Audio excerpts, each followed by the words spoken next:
In front of his entire squadron, my brother Jax shoved a crumpled $50 bill into my hand. "For gas money, Trina," he said, his voice loud enough for everyone to hear. "I know that IT salary doesn't stretch far." My hand clenched around the paper, the rough edges digging into my palm as I stood there in silence. But he didn't know. My signature on a classified document just last night was the only reason his plane was even safe to fly today. My name is Trina York, and at 39 years old, I've learned that some worlds are not meant to overlap. Tonight, I was standing in one I didn't belong to. The officers' club at Andrews Air Force Base always smelled the same. A heady mix of old leather from the wingback chairs, expensive bourbon, and the confident, booming laughter of men who believed they owned the sky. It was a world of polished oak, brass fixtures, and dark blue A-class uniforms adorned with silver wings. It was my brother's world, and I was just a visitor, an anomaly in a simple navy blue dress that felt a universe away from the decorated uniforms surrounding me. I stood near a tall window, watching the runway lights blink in the twilight, a silent observer on the edge of their universe. A voice cut through the noise, sharp and commanding. "Trina, over here." It was my brother, Major Jax York, the center of gravity in any room he entered. He was holding court near the bar, his F-22 pilot swagger on full display. He beckoned me with a grand gesture, and a path cleared for me as if by royal decree. I felt a dozen pairs of eyes on me, curious and dismissive. I walked toward him, my sensible heels sinking into the thick carpet, each step a reluctant concession. He threw an arm around my shoulders. It wasn't an embrace, it was an act of possession, a casual claim. "Guys, this is my big sister, Trina," he announced to his squadron. He then leaned in, his voice a stage whisper meant for everyone to hear. "She's the brains in the family, does all that computer stuff." A few of his friends chuckled, a low, knowing sound. Then it happened. Jax reached into the pocket of his perfectly pressed trousers and pulled out a crumpled $50 bill. He pressed it into my palm, his fingers closing mine around it. "For gas money, Trina," he said, his smile a little too wide, a little too condescending. "I know that IT salary doesn't stretch far in Northern Virginia." My hand clenched around the bill. The paper was rough, worn, its creases digging into my skin like tiny razors. I could feel the heat rising in my cheeks, a tide of humiliation. I looked past Jax, at the faces of his friends. They weren't laughing out loud. It was worse. It was a collection of quiet smirks, of pitying glances exchanged over the rims of their glasses. They saw me exactly as he wanted them to. The poor, struggling older sister, the bookish spinster living off the scraps of a menial government job, a charity case at her own brother's celebration. My throat was tight, a knot of unspoken words. I wanted to scream. I wanted to throw the money back in his face. I wanted to tell them all what I really did. But my oath, the one I took with my hand on a Bible, wasn't just to the Constitution. It was an oath of silence, a silence that, in this moment, felt like a cage. So I just nodded, a single, small movement. It was all I could manage. My silence was my shield, but it was also their confirmation. To them, it was acquiescence, an admission of my lesser place in the York family hierarchy. My father, Colonel Richard York, retired, stood a few feet away, nursing a glass of scotch. He caught my eye, and for a fleeting second, I saw not support, but a flicker of something that looked like embarrassment. He gave a slight, almost perceptible shake of his head, as if to say, "Just take it, Trina. Don't make a scene." He then turned back to his conversation, dismissing me, my humiliation, and my existence in one swift motion. The message was clear. I was an afterthought.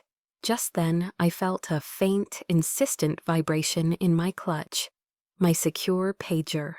I slipped my hand inside, my fingers finding the small device. The screen glowed with a single encrypted line of text. Black Hawk secure. Asset recovered. Good work, General. The air in my lungs turned to ice. A memory, sharp and vivid, sliced through the noise and the shame. It wasn't a distant memory. It was from 12 hours ago. I was in a skiff, a sensitive compartmented information facility. A sterile windowless box, buried deep underground. The only light coming from the cool blue glow of a dozen monitors. The air smelled of ozone and stale coffee. I was standing over a tactical map, my team watching me, waiting for the final call.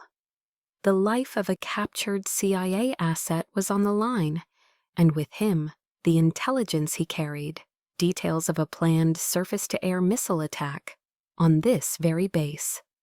On Andrews, it was my call, my decision alone. A gut-wrenching, high-stakes gamble based on fragmented data and a deep understanding of our enemy's cyber doctrine.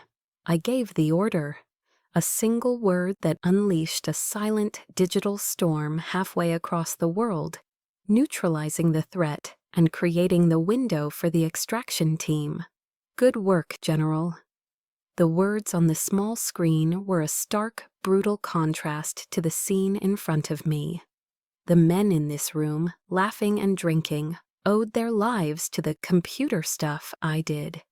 My brother Jax, the celebrated hero, was alive to receive his award tonight, because his charity case sister, a brigadier general he didn't even know existed, had spent the night staring into the abyss to keep him safe. I looked down at the crumpled $50 bill in my hand. It suddenly felt impossibly heavy, a profane token for the lives I had protected. It was the price of their ignorance, the cost of my silence. And as I stood there, invisible in plain sight, I felt something shift inside me. The humiliation was still there, but beneath it, a new layer was forming, hard, cold, resolute. This paper, this insult, it wasn't the first. It was just the newest scar on a very old map. The $50 bill in my clutch felt less like paper and more like a stone. My final words from the last chapter, spoken only in my mind, echoed as I walked away from the bar. This insult. It wasn't the first. It was just the newest scar on a very old map. I made my way toward the main auditorium, my path taking me down a long, quiet corridor lined with portraits. The Wall of Honor. Black and white photographs of stern-faced generals, their eyes seeming to follow me, their chests heavy with medals earned in wars I'd only read about in history books. Each face was a testament to a certain kind of valor, a loud, visible courage. My kind of courage was silent, buried under layers of classification. I paused in front of a portrait of a World War II general, his gaze distant. The polished glass reflected my own face, and for a moment, I wasn't a 39-year-old woman, but a 15-year-old girl, standing in the warm, pine-scented living room of our house in Alexandria on Christmas morning. That was the first deep cut on the map. The air was filled with the scent of Mom's gingerbread cookies and the crackle of the fireplace. Jax, who was 12 then, let out a whoop of joy as he tore the wrapping paper off a massive box. Inside was a meticulously detailed, die-cast model of an F-15 Eagle, the same jet my father flew. It was an expensive, almost professional-grade collector's item. Dad knelt beside him, his face beaming with a pride I had rarely seen directed at me. "That's a real warrior's plane, son," he'd said, ruffling Jax's hair. My gift came next. I had just won the Virginia State Science Fair for a program I'd written, a rudimentary encryption algorithm. My present was a paperback romance novel, its cover featuring a Fabio-esque man with flowing hair. My mother, Eleanor, smiled and patted my head. "Live a little, Trina," she'd urged gently. "Don't just stare at a screen all day." I'd looked at my father, hoping for a word of praise for my achievement. Instead, his eyes held a familiar, resigned disappointment. He wanted 2 sons, 2 pilots, he had 1, and a daughter he considered a strange, intellectual puzzle he had no interest in solving. That was the day I understood. My world of logic and code would never be as valuable as Jax's world of speed and glory. The scar was small, but it set the course for all the others. A pair of officers walked past me, their conversation pulling me from the memory. I continued down the hall, the weight in my clutch seeming to grow heavier. The most recent scar wasn't from 20 years ago. It was from 1 month ago. It was a Sunday evening, a tradition in the York household. My mother had made her famous roasted chicken, but it was dry and tasteless, a perfect match for the tense atmosphere around the dining table.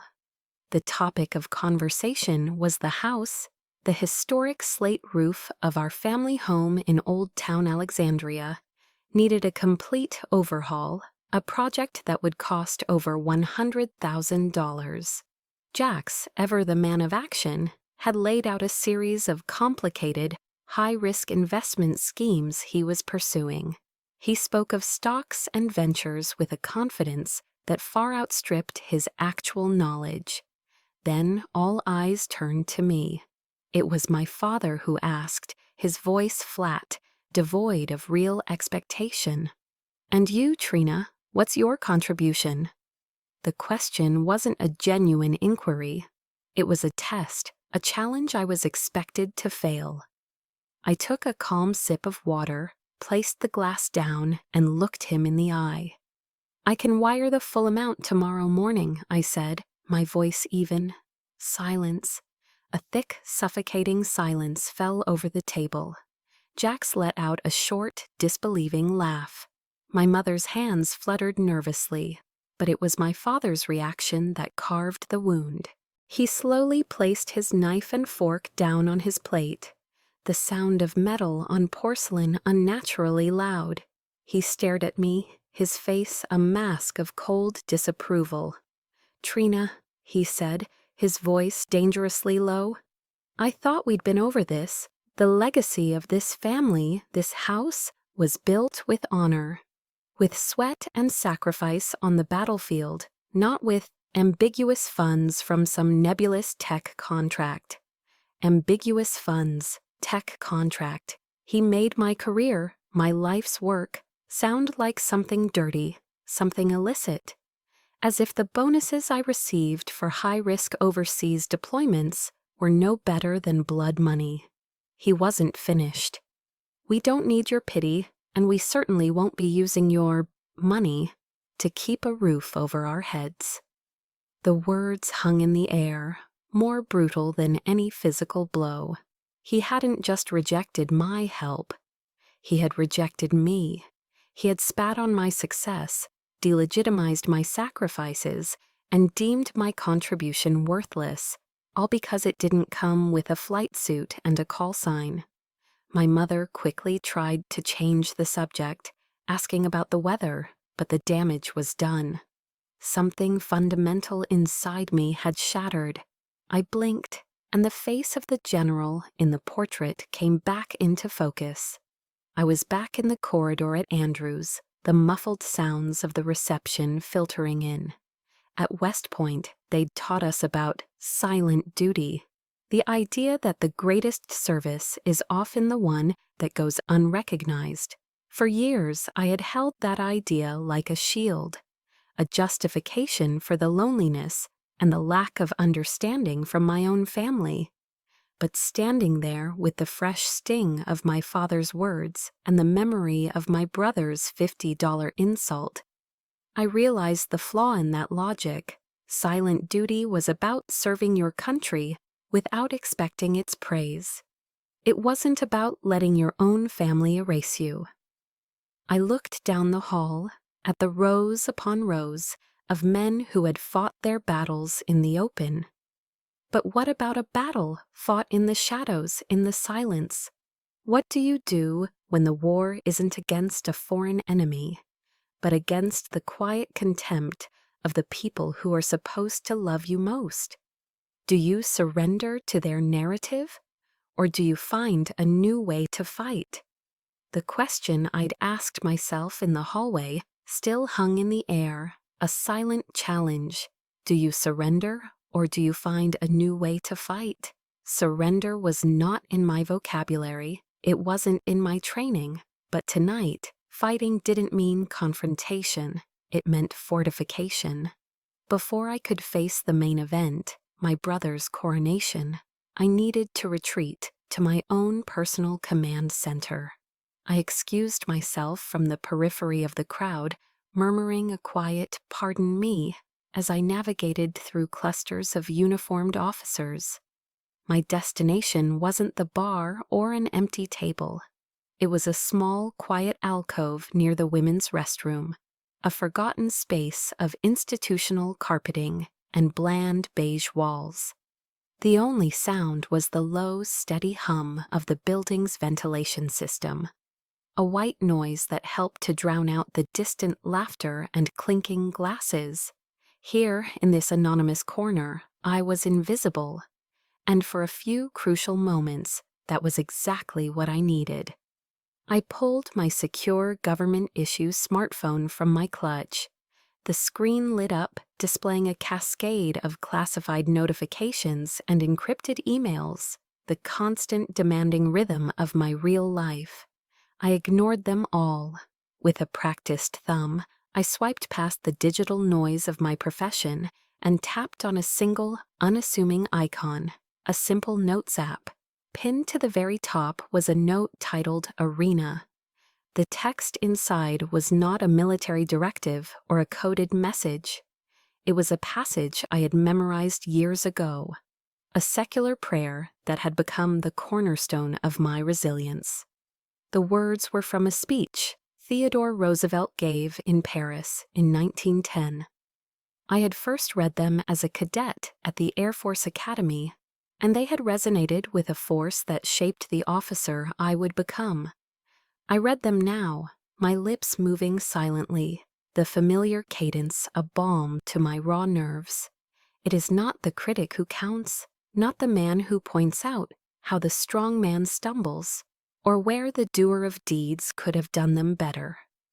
The faces of my family flashed in my mind, my father with his cold, dismissive eyes, my brother with his performative pity, my mother with her well-intentioned but misguided worries. They were the critics. They sat in the comfortable, well-lit stands of life, passing judgment on a game they refused to understand. They pointed out my perceived stumbles, my failure to conform to their definition of success, of womanhood, of a proper York. My eyes scanned the next lines, the words a shield forming around my heart. The credit belongs to the man who is actually in the arena, whose face is marred by dust and sweat and blood, who strives valiantly, who errs, who comes short again and again, because there is no effort without error and shortcoming. This was my truth, the arena. For me, it wasn't a battlefield of mud and steel. It was the sterile chill of a SIF, the unrelenting pressure of a digital war fought in microseconds.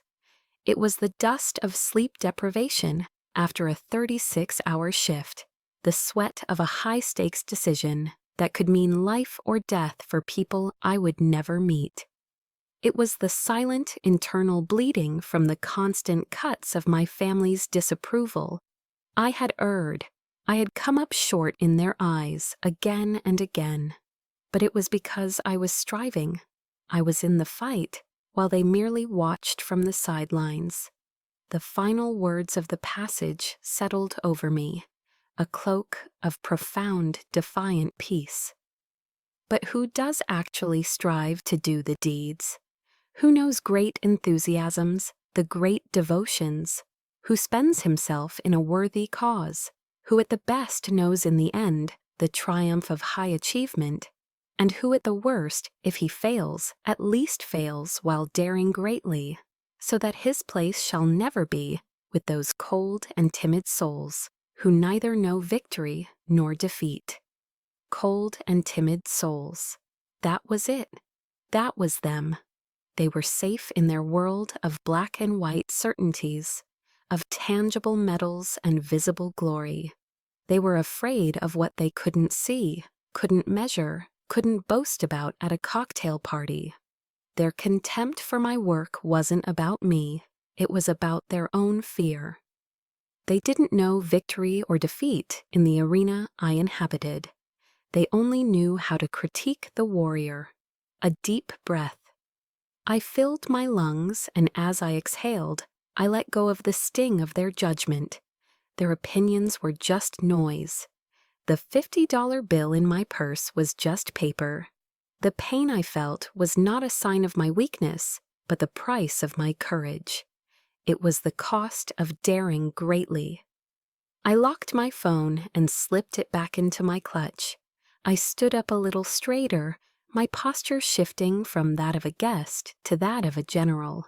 I smoothed down my simple dress, a silent act of rearming myself. I lifted my chin. My eyes were clear. The weary, wounded daughter had been dismissed. In her place stood Brigadier General Trina York of the United States Air Force. I was a soldier, and I was walking back into the arena. The battle wasn't over. It was just beginning. Stepping back into the main auditorium felt different. The quiet fortitude I had summoned in the hallway settled over me, a fragile but determined peace. My mission now was simple: endure the evening, applaud when expected, and fade into the background. But as my eyes scanned the crowd, they locked onto a figure standing near the stage. A man who represented a different kind of duty, a different kind of honor. General Everett Ace Sterling. He was a living legend in the Air Force, a 4-star general who commanded the Air Force Intelligence, Surveillance, and Reconnaissance Agency. He was deep in conversation with a senator, but when he saw me, his expression softened.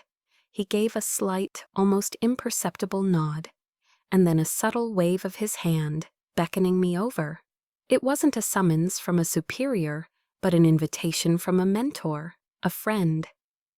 I walked towards him, my posture instinctively straightening, the years of training taking over. I felt like a young lieutenant all over again, reporting to my commanding officer. "General Sterling, Senator," I said, my voice steady.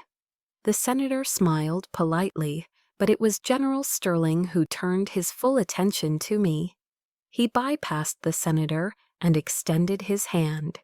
His handshake was firm, confident, and conveyed a warmth that went beyond professional courtesy. "Trina," he said, his voice a low rumble that cut through the ambient noise. "I just finished the after-action report on Black Hawk this morning. Incredible work."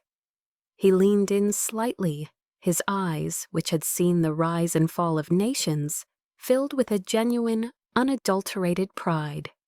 "The Pentagon owes you a debt of gratitude, General."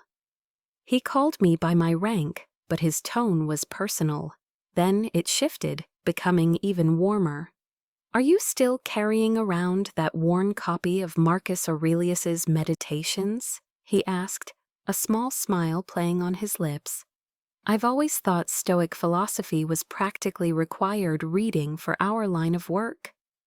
For a single breathtaking moment, the weight on my shoulders lifted. He saw me.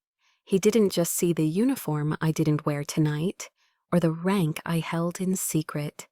He saw the person underneath, the quiet intellectual, the student of philosophy, the woman who found solace in the words of a Roman emperor. He saw all of me. A wave of gratitude washed over me, so potent it almost brought tears to my eyes.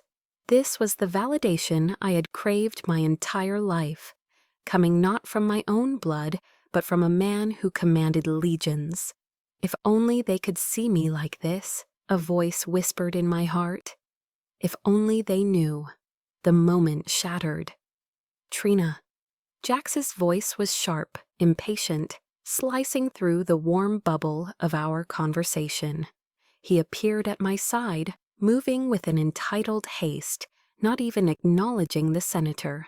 He draped a heavy arm over my shoulders, the gesture proprietary and dismissive. "Don't bother the general, sis," he said, his tone a patronizing mix of familiarity and command. He gave General Sterling a curt, dismissive nod, a gesture so disrespectful to a 4-star general it was almost comical. "Come on, let's go sit with the family. Mom's saving you a seat." He started to pull me away, his grip firm, as if I were a piece of luggage he was collecting. The humiliation was instantaneous and absolute. It wasn't just his rudeness. It was the public declaration that my conversation, my presence with a man of such stature, was an annoyance, an insignificant diversion from my real purpose, to be a silent spectator in his family tableau. He was treating a brigadier general like a bothersome child in front of her own commanding officer. I risked a glance back. General Sterling's polite smile had vanished. His face was placid, but his eyes were like chips of ice. He wasn't looking at me. His gaze was fixed, laser-focused, on my brother. It was an expression I knew well. It was the look of a commander assessing a tactical situation, identifying a point of weakness, a flaw in the system. It was cold, analytical, and utterly devoid of warmth. In that moment, he saw Jax not as a celebrated pilot, but as a problem, an obstacle.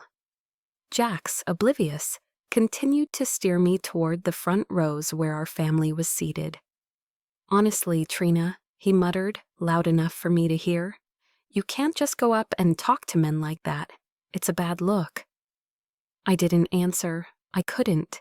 My throat was sealed tight with a fresh layer of outrage.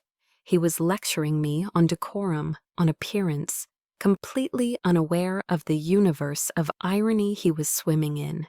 He led me to an empty chair between my mother and father. Mom patted my hand. "There you are, dear. We were worried." My father simply grunted, his eyes fixed on the stage, already lost in the anticipation of his son's glory. I sat down, my body rigid, the warmth from General Sterling's praise now a distant, fading memory, replaced by the familiar, bitter cold of being misunderstood. The worst part was the sharp, poignant pain of that stolen moment. For 30 seconds, I had felt like a whole person. Now I was just a sister, a daughter, a placeholder in a chair, waiting for the real show to begin. I sat rigidly in my chair, a polite, vacant smile plastered on my face, as the master of ceremonies took the stage to introduce the next speaker, my brother. The room was buzzing with anticipation. My mother, sitting beside me, nervously smoothed a non-existent wrinkle on her dress, her pride almost palpable. My father sat on my other side, his posture ramrod straight, the very picture of a patriarch about to witness the validation of his legacy. I felt like a ghost at the feast, physically present, but emotionally a million miles away. The MC began to list Jax's accomplishments, a top graduate of the Air Force Academy, decorated for his service in multiple overseas deployments, a true American hero. The words faded into a dull drone as my mind, seeking refuge, pulled me back. Not far, just 1 month ago, The memory was so vivid, it felt more real than the stiff banquet chair I was sitting in. It was a Sunday evening in our family home in Alexandria. The air in the dining room was thick with the scent of my mother's rosemary roasted chicken and cinnamon apple pie, a cloying aroma of forced domestic bliss, the pretense of a happy family gathering. The real reason for the dinner was the roof.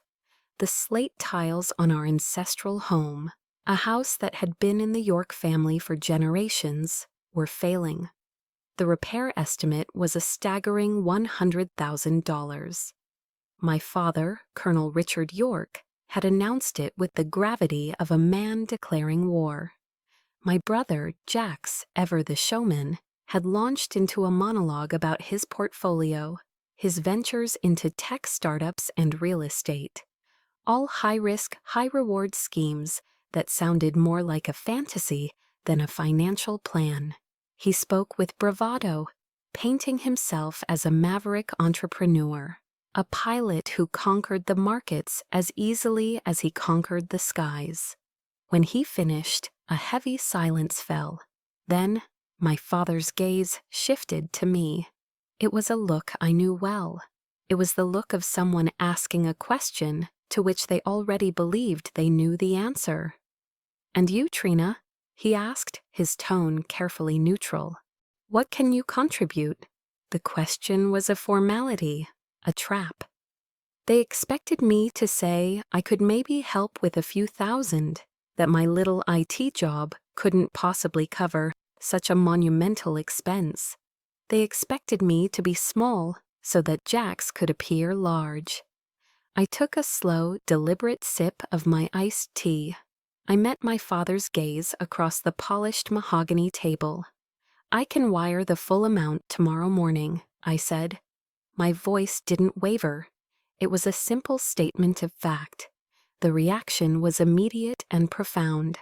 My mother gasped softly. Jax let out a bark of a laugh, a sound of pure, unadulterated disbelief. He looked at me as if I'd just announced I was flying to the moon. But it was my father's reaction that stopped my heart.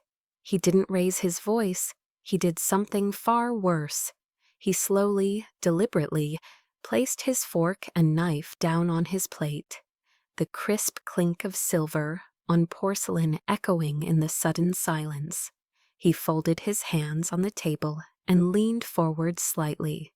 When he spoke, his voice was stripped of all warmth, as cold and hard as granite. "Trina." He said my name as if it were a foreign word he was tasting for the first time. I believed we had an understanding in this family. The York legacy, this house, was built with honor. It was paid for with the sweat of men who fought for this country, with the blood spilled on the battlefield. He paused, letting the weight of his words settle.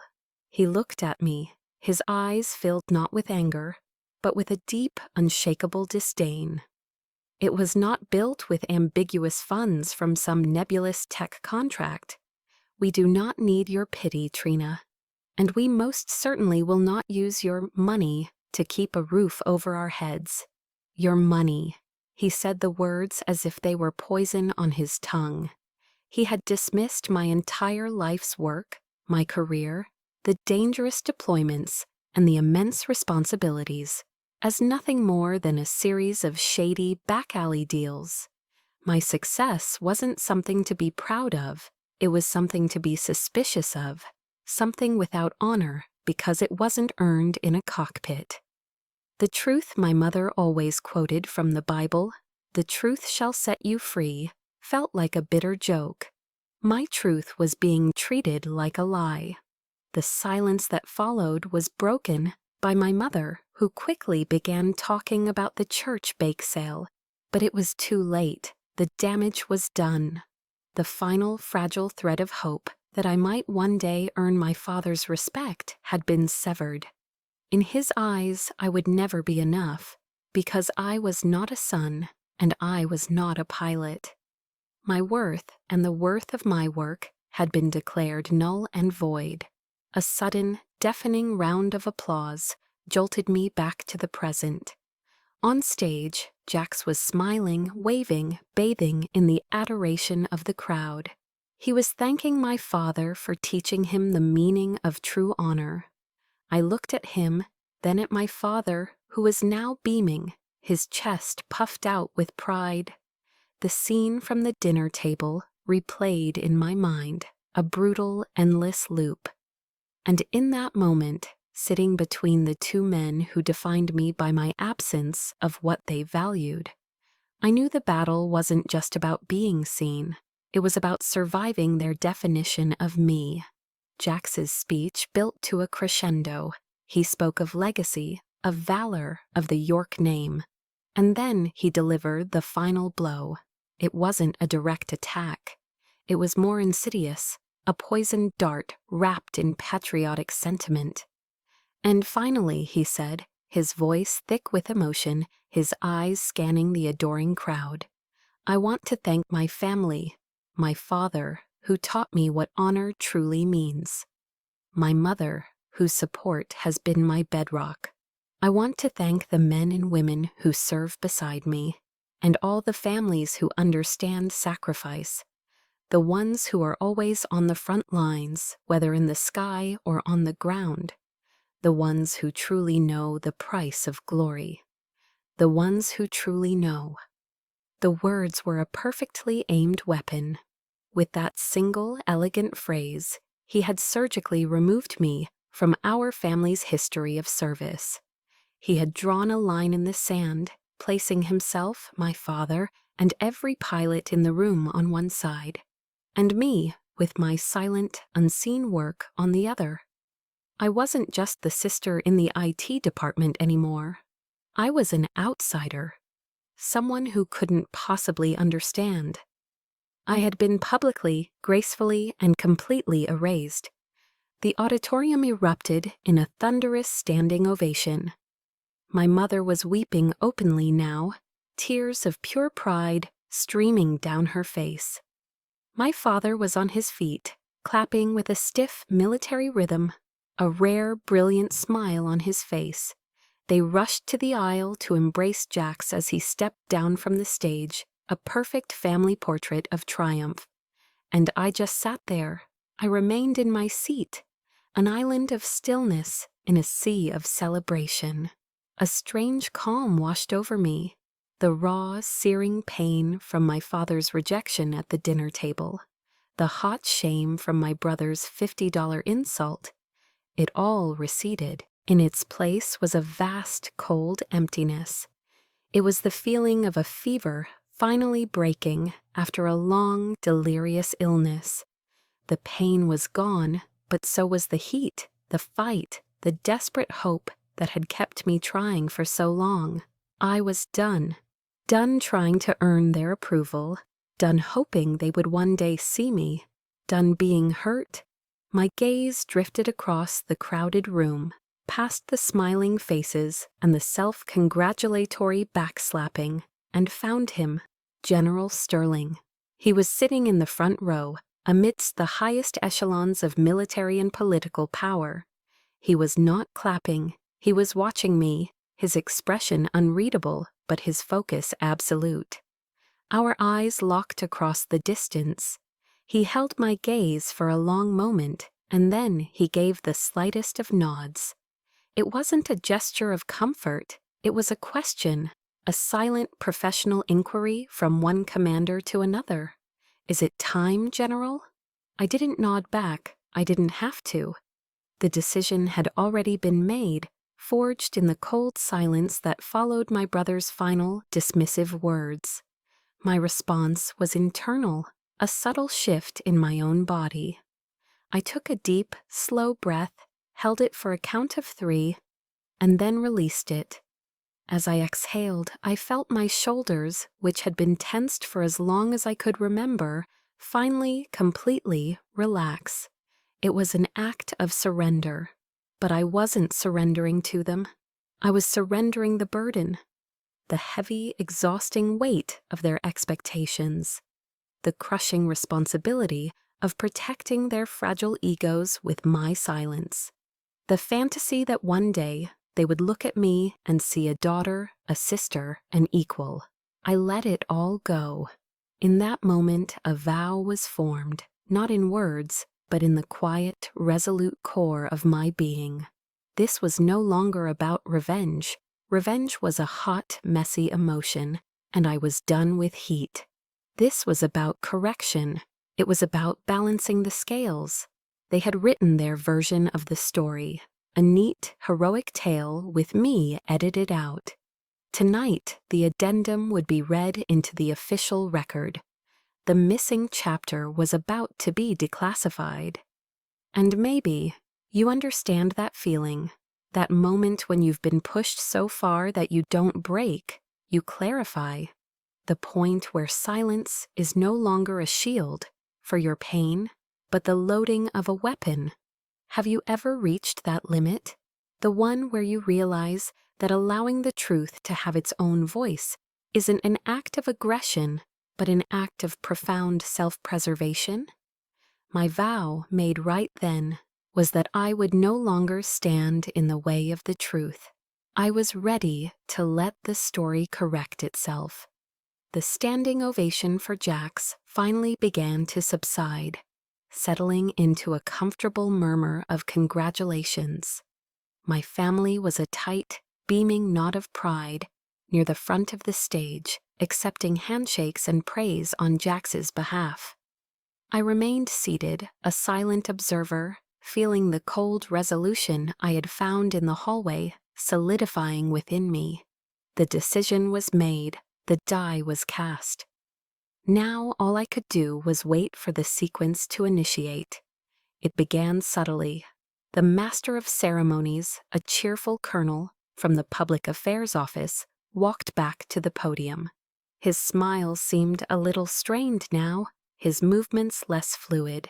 He tapped the microphone, the sound a little too loud in the expectant room. "Ladies and gentlemen, if I could have your attention, please," he said, his voice holding a new, formal tone. "We have a brief, unscheduled addition to our program this evening." A ripple went through the room. Heads turned. The casual chatter died down. In a military ceremony, everything is scheduled, timed to the second. An unscheduled addition was almost unheard of. At this time, the MC continued, reading from a card that seemed to have materialized in his hand. "It is my distinct honor to introduce a special announcement from the Commander of the Air Force Intelligence, Surveillance and Reconnaissance Agency, General Everett Ace Sterling." The change in the room's atmosphere was immediate and electric. It was as if a low-pressure system had suddenly rolled in. The senior officers, the colonels and generals scattered throughout the audience, sat up straighter, their relaxed postures instantly replaced by parade ground correctness. My family, who had been basking in Jax's glow, paused mid-laugh. My father's smile faltered, replaced by a deep, questioning frown. He knew, as every officer in the room knew, that a 4-star ISR commander doesn't make unscheduled announcements at an awards dinner, unless it is a matter of grave importance. General Sterling moved toward the stage with an unhurried, deliberate grace that commanded attention. He didn't smile. His face was a mask of sober professionalism. He ascended the steps, shook the MC's hand, and stood at the podium. He adjusted the microphone, the small movement seeming to take an eternity. "Thank you, Colonel," he began, his voice calm and resonant, easily filling the now silent auditorium. "Tonight we have rightly honored a hero, a pilot who exemplifies the courage and skill of our Air Force." He paused, his gaze sweeping across the room before landing briefly on Jax. "But there are other kinds of heroes in our military, heroes whose stories are not written in headlines, but in classified code, whose victories are not measured in territory gained, but in disasters averted. They are the guardians who watch over us from the shadows." My heart began to pound. a slow, heavy drum against my ribs. This was it. A flicker of panic, of a lifelong instinct for secrecy, flared within me. For a moment, I wanted to stand up and shout, "Stop!" But then I thought of my team. The brilliant, sleepless analysts, the tireless coders, the ghosts in the machine, who, like me, lived in a world of silent sacrifice.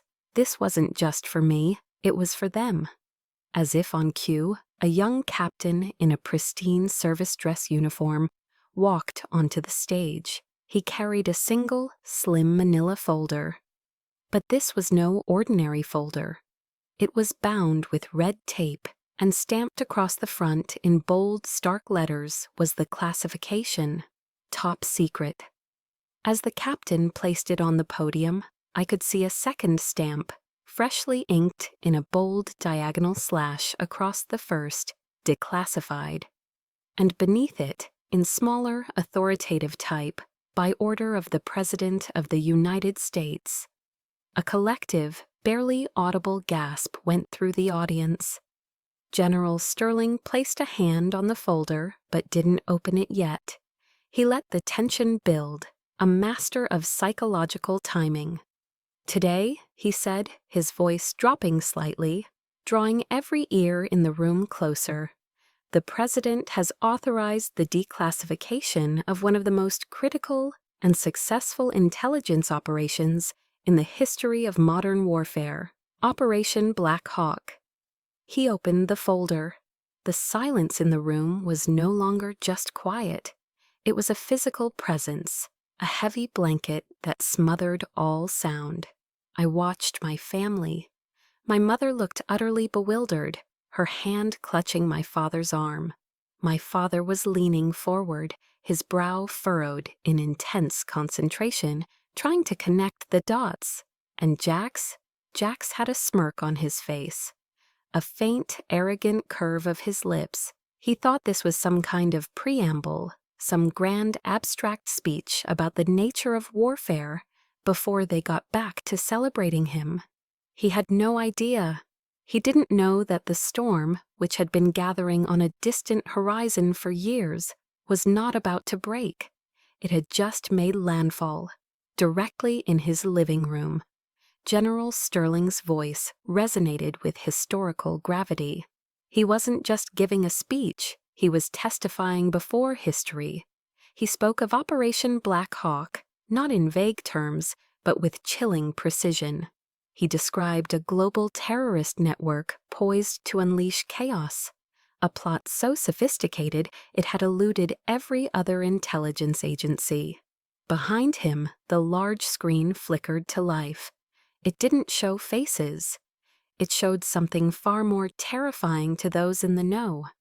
Cascading lines of malicious code, satellite maps with converging attack vectors, and intercepted communications that spoke of imminent catastrophic success. This network, the general stated, his voice like steel, was not defeated by bombs or bullets. It was dismantled from the inside out, in a silent, digital war fought across 3 continents. A single commanding officer, operating under extreme pressure and with incomplete intelligence, made a series of high-risk decisions that went against established protocols. My breath caught in my throat. I could see the operation unfolding again in my mind's eye. The 3 a.m. calls, the gut-wrenching choices, the moment I overrode a direct recommendation from a senior analyst, trusting my own instinct. That officer's final, decisive command, Sterling continued, his gaze sweeping the room, not only neutralized the entire network without a single American casualty, but also led to the recovery of assets that prevented the downing of a military transport plane. It saved the lives of hundreds of American service members.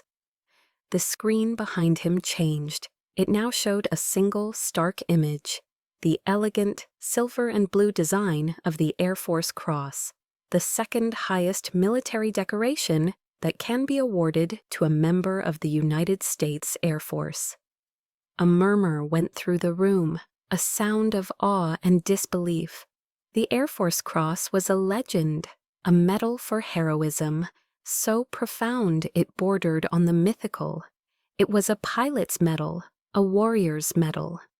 It was not a medal for someone who worked with computers. The world seemed to slow down. I could feel the collective gaze of the room beginning to shift. 1,000 points of curiosity, trying to find the subject of this incredible story. "The commander of Operation Black Hawk," General Sterling announced, his voice reaching its peak. "The youngest woman in the history of the United States Air Force to be promoted to the rank of Brigadier General in Air Force Intelligence is in this room with us tonight." He paused. The silence was absolute. It was a vacuum, pulling every ounce of air and sound from the vast auditorium. I watched my family. My mother's confusion had turned to a dawning, horrified understanding. My father's face was a rigid mask of disbelief, his mind, I knew, furiously trying and failing to process the words he was hearing. And Jack's, the arrogant smirk had long since vanished. His face was ashen, his jaw slack. He looked like a man who had just seen a ghost. General Sterling turned his body slightly, his gaze locking directly onto our table, onto me. "It is my profound honor," he declared, his voice booming with the weight of his office, "to invite to the stage Brigadier General Trina York." The name hit the room like a sonic boom. For a split second, there was nothing. Just stunned, absolute silence. Then it began. Not from my family, but from the front rows. A senator was the first to rise, then another general, then another. Within seconds, the entire auditorium was on its feet. The applause didn't just start, it exploded.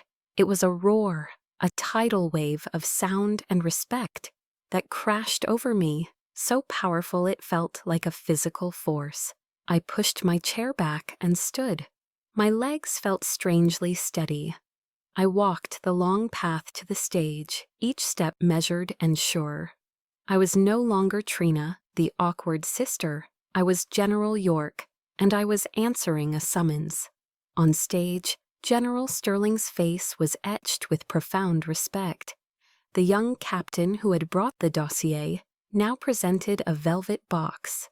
Sterling opened it, lifted the Air Force Cross, and with practiced, reverent hands, pinned it to my simple navy dress.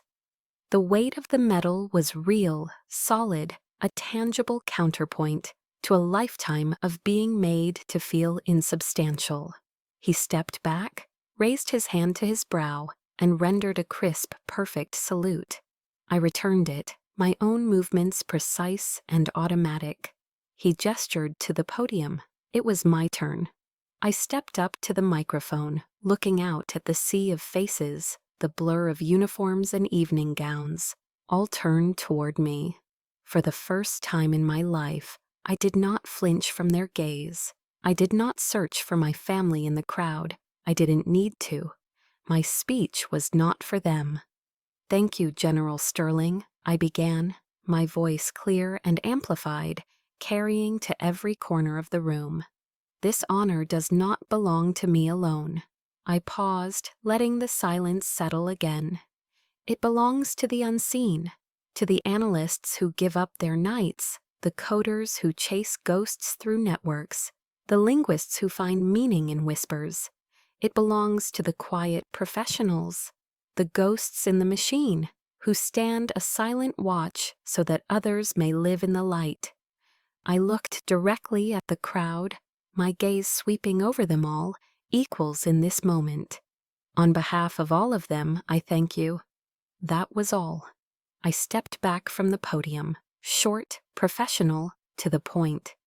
Not a single word about family, sacrifice, or personal struggle. My silence, the one they had always taken for weakness, had just delivered the final devastating blow. I had not just told my story, I had claimed my place in a larger one. a narrative so far beyond their comprehension that it rendered their small, petty judgments utterly meaningless. The applause that followed was even louder than the first. It was a sound of deep, resounding respect. And as I stood there, under the bright stage lights, I finally felt the chill of the last 39 years begin to thaw. The applause from the main hall faded to a distant roar as I followed an aide down a quiet, carpeted hallway. The public part of the evening was over. The private reckoning was about to begin. The aide led me to a small private lounge, a VIP waiting room, I presumed. It was tastefully decorated with leather armchairs and prints of historic aircraft. I knew, without being told, that General Sterling had arranged this. He had anticipated the fallout and provided a secure, neutral ground for it to happen. A true strategist, he thought 3 moves ahead, even in social situations. I didn't have to wait long. The door opened and they entered. My family, my mother, Eleanor, her face tear-streaked and bewildered. My father, Richard, his military bearing crumbling, replaced by a deep, wounded confusion. And Jax, my brother's face was a mask of raw, bruised ego, his complexion a mottled red of shame and fury. The door clicked shut, sealing the 4 of us in a sudden, suffocating silence. It was Jax who broke it, his voice explosive in the small space. "Why?" he snarled, taking a step toward me. "Why would you do that, Trina? You made me look like a complete fool in front of everyone. My squadron, my commanding officers, everyone." His anger, so predictable, so self-centered, didn't even register as a sting. It was just noise. Before I could answer, my father spoke, his voice trembling with a hurt that was, for the first time, genuine. "Trina, honey, why didn't you ever tell us? A general, the Air Force Cross. Why would you keep that from your mother and me?" I looked at them, truly looked at them, and a profound sadness washed over me. Even now, after everything, their first questions were about themselves. How it made him look, why they weren't told. My moment of recognition was still just a reflection in the mirror of their own feelings. The exhaustion I felt was immense, a bone-deep weariness from a lifetime of this. But with the exhaustion came clarity. "I didn't tell you," I began, my voice calm and measured, the voice of a briefer, not a daughter, "because I took an oath of secrecy, an oath that both of you, as military men, are supposed to understand better than anyone." I held my father's gaze. "It's the same reason you never discussed the details of your reconnaissance missions over Vietnam, Dad." I let that sink in before continuing. "And I didn't tell you because on the rare occasions I tried to share even the smallest unclassified part of my world, I was met with dismissal and contempt." I turned my full attention to Jax. His face was still a thundercloud of indignation. "You don't look like a fool because of me, Jax," I said, my voice devoid of heat. A simple statement of fact. "You look like a fool because of your own arrogance. Because for 20 years you never once in your asked a single, serious question about my life. You just assumed you knew. You created a caricature of me in your head, the boring, underpaid IT sister, and you treated me accordingly." His mouth opened, then closed. For the first time he seemed to be at a loss for words. Then I faced my father. This was the hardest part. The anger was gone, and what remained was a vast, hollow ache. "And you, Dad," I said, my voice softening just a fraction. "You taught me about honor, but you only recognize the kind of honor you can see, the kind you can polish and hang on a wall. I tried to help this family. I tried to give you the most honorable thing I could offer, my support, earned through my service. and you threw it back in my face. You called it ambiguous funds. You implied it was dirty. I took a deep breath, the air in the room feeling thick and heavy. I have spent my entire life trying to earn your respect. I see now that it was an impossible mission. You don't respect what you don't understand. I looked from my father's shocked face to my brother's stunned silence, to my mother's silent tears. I no longer need your permission to be proud of who I am or what I do, I said, and the words felt like liberation. But from this day forward, I require your respect. It's not a request. It is a non-negotiable term of engagement. The silence that followed was different from the one before. It was not empty. It was filled with the wreckage of a lifetime of assumptions. The foundation of our family dynamic had been pulverized, and none of them knew how to stand on the new, uncertain ground. I didn't wait for a response. There was nothing more to say. The briefing was over. I turned, walked to the door, and let myself out, leaving them behind in the quiet, suffocating fallout of the truth. As the door clicked shut behind me, I didn't feel triumph. I didn't feel anger. I just felt quiet. The quiet of a battlefield after the battle is over, when the only thing left to do is survey the damage and begin the long walk home. 6 months passed. The chill of that night at the awards ceremony slowly thawed, replaced by the warm, golden hues of a Virginian autumn. The maple trees lining the streets of Old Town Alexandria were ablaze in brilliant shades of yellow and crimson. For the first time since the ceremony, I was back at my parents' house, not for a confrontation, but for a quiet Saturday afternoon. The first thing I noticed upon entering the living room was the mantelpiece. The heavy marble slab above the fireplace had always served as the York family's shrine to its own legacy. For as long as I could remember, it had been dominated by 2 photographs. A handsome, black and white portrait of my father, a young colonel in front of his F-15, and a dynamic color shot of Jax, grinning confidently beside his F-22 Raptor. They were icons of a specific kind of glory. But now there was a third. It was my official portrait. Brigadier General Trina York, in my formal service dress uniform, the silver star gleaming on my shoulder. The Air Force Cross was pinned neatly on my chest, its blue ribbon a stark contrast to the dark uniform. The frame was identical to the other 2. My picture wasn't placed off to the side, nor was it smaller or larger. It stood in the center, in a position of equal prominence. We were 3, not 2, a trinity of service. As I was taking it in, my father walked into the room. He saw me looking at the mantel. He didn't say anything at first. He just walked over, his steps slower than I remembered, and stood beside me. He reached out a hand, his fingers, gnarled from years of gripping a control stick, gently brushing against the glass of my picture frame. It was a fleeting, almost imperceptible touch, a silent acknowledgement, an apology, a peace offering. He cleared his throat, still not looking at me. "Your mother wants to know if you want your burger medium or medium well," he said gruffly. "Medium is fine, Dad," I replied, my voice softer than I expected. He simply nodded and walked out toward the backyard, but the weight of his small gesture remained. It was more eloquent than any speech he could have given.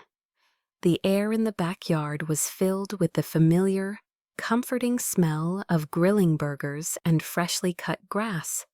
My mother was fussing over a bowl of potato salad, and for the first time, her fussing didn't feel like a judgment, just motherly. The tension that had been a permanent resident in our family gatherings was gone. In its place was a quiet, slightly awkward effort. It wasn't perfect, It was real. I was sitting on the patio steps when Jax came over.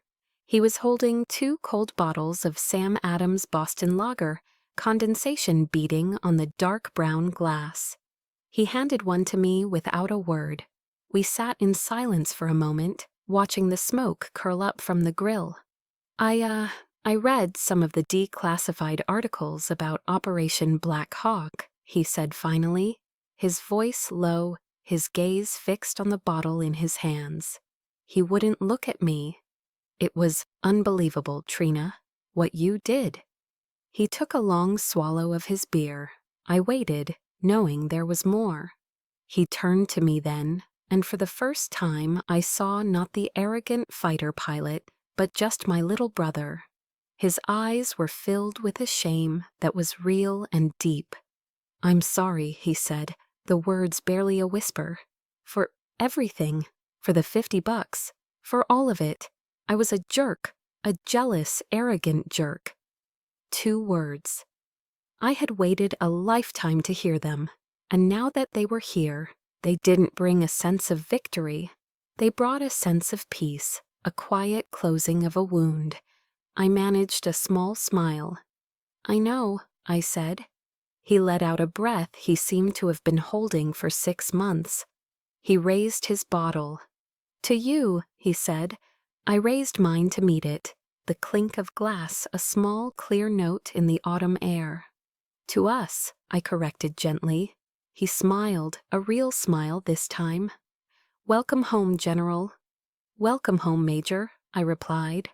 We sat there sipping our beers as the sun began to set, painting the sky in shades of orange and purple. The scars were still there, I knew. They always would be. They were part of the map of who we were. But they were no longer open wounds. They were reminders of a battle fought, and, in its own way, won. We were a family learning to speak a new language, one not based on assumptions or expectations, but on the quiet, steady grammar of respect. My legacy, I realized, wasn't the medal on my uniform or the photo on the mantle. It was this fragile, hard-won peace, the breaking of a cycle. And it was more than enough. My story found its peace, not in a grand victory, but in a quiet conversation over a backyard grill. It was a peace built on the new language of respect. And perhaps my story reminds you of your own. Maybe you've also felt invisible, or had your worth dismissed by the very people who should have seen you most clearly. If you have a story like mine, one of silent struggle and hard-won strength, I hope you'll share it in the comments below.